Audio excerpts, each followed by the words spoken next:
It's really walking the talk, if I can put it like that, because you have to know that a culture is not something that happens by chance. If it does happen by chance, if you're lucky, it can be good. Quite often, bad things creep in, and it gives rise to a bad culture.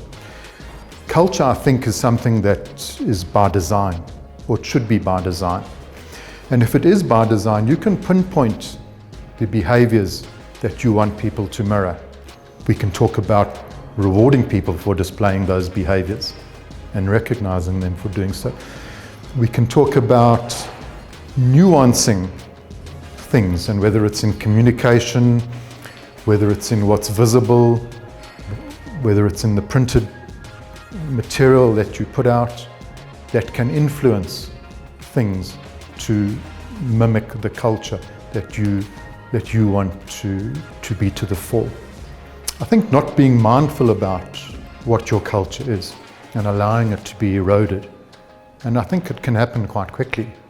If you don't recruit properly, essentially, people that display those same values that you espouse as an organization, and or allow people to slip into modes of behavior which don't demonstrate what the culture is required to be, then it becomes an issue, and it can run away with you.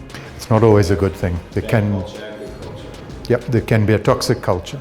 I think what needs to happen is that, and I read a book the other day by John R. Katzenbach, and he refers to the critical few.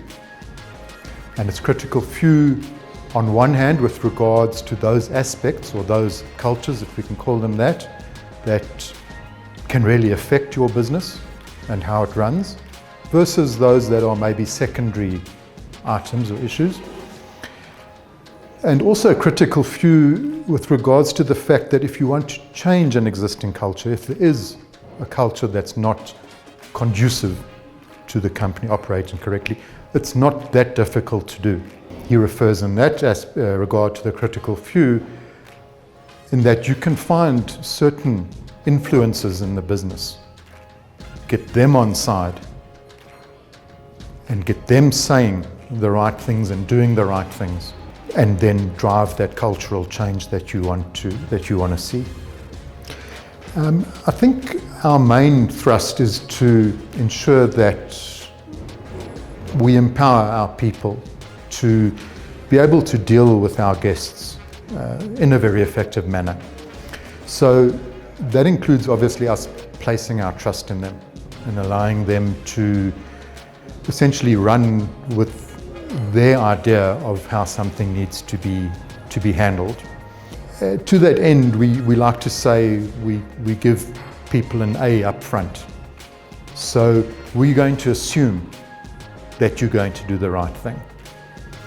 And when you do, in no small measure and in a very hard and fast fashion, we make sure that we recognize you for doing that and that we reward you for doing that, so that there's no question in your mind as an employee that you're heading in the right direction.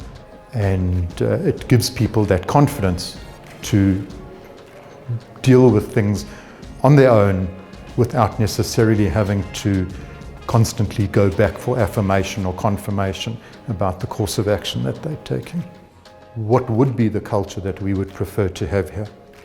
Identify those first, those critical few cultures, and then look at what's in place that is directly in conflict with those. The others, not saying don't worry about them, but make them a secondary goal.